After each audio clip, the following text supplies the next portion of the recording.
Lyndon Johnson is the CEO of Think Differently, a public relations company based in Toronto. He's been following the media coverage of the Rob Ford story, and he joins me now in studio. Thanks for being here, Lyndon. So Rob Ford addressed the media very briefly yesterday. He said the allegations are ridiculous and that it's just another example of the Toronto Star going after him. He hasn't said anything since. What are your thoughts on his approach here?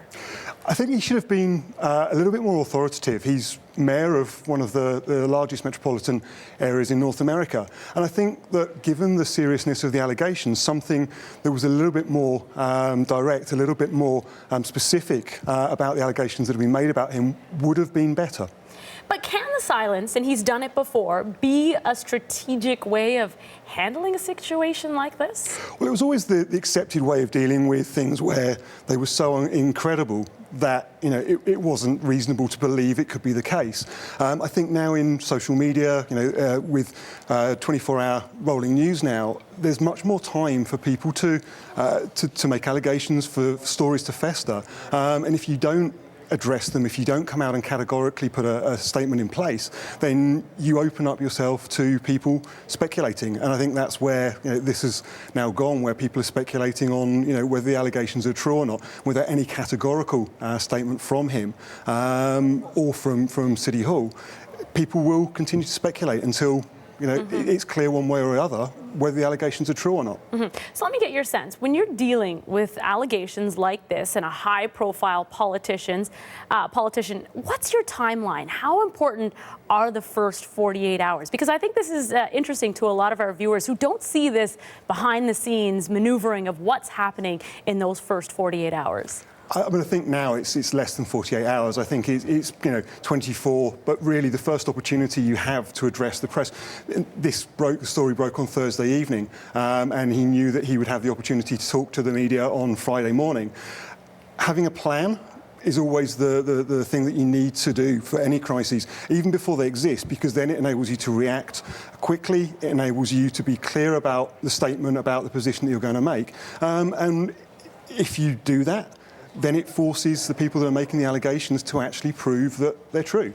By putting a statement out there, you're actually addressing, clearly the allegations rather than what appears to have happened, irrespective of whether they're true or false. He seems to be hiding, and by not addressing the allegations directly, the perception is that he may have something to hide. That may not be accurate, but that's the perception that a lot of people will take from it, I think. Well, again, we at the CBC haven't seen the video, and we can't independently verify that it exists.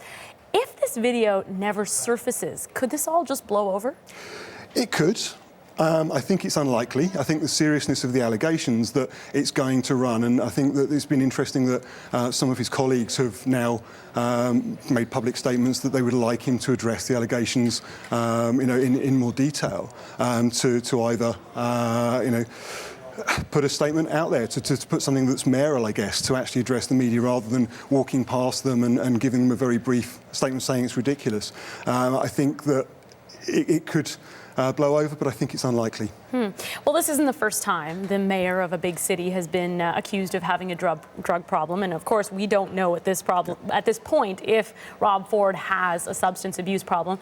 But from your experience, can a politician rebuild public trust after dealing with such serious allegations? Absolutely, and I think that one of the things that having the right plan, actually being very specific about the communications, about addressing the accusations very directly, you come across as not being, not hiding from anything. You come across as being transparent. I'll give you an example. Bill Clinton, after the Monica Lewinsky, story, the allegations that were made against him, he went on now as, has a very successful career, has made an awful lot of money, sold an awful lot of books, and if you believe the polls, Americans would have voted for him again. So it's definitely possible, but it's how you deal with it. And I think that makes all the difference. And the first 24 hours, first 48 hours, how you set up the process, matters a lot these days, especially with social media. Yeah, the Clinton story is quite amazing.